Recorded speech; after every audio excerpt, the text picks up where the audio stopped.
Nasabit si Panda ngayon. Meron siyang sakit ngayon. Sinisipon siya kaya dito siya sabit ngayon. Papabit si Panda. Wawa naman ang Panda. In-injection na yan eh. Wawa. Yakap na yakap sa'yo, mama. Kakulay kayo dalawa. Diba sabi ko sa'yo, bawal yung mga scent na ano. Allergy yata yun si Panda. Mana ka sa ina? Mana Sa ina may allergy. Allergic rhinitis si Panda. Mana kay kuya. Yun. Dito siya sabit ngayon si Pandoy. Marami yung kapit. Wow, takot na takot siya. Na-stress yata yun.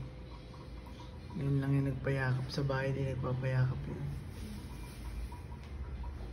Tinusok na yung pet mo, be. Tumusok yan. Tinignan kasi na rin temperature. Kawawa kanina ngayon, ang likot na oh. Lalaro na kanina, kawawa sa bed yan oh. Tinusok na yung puwet niya no. Stress kanina ngayon, relax lang. Laro lang.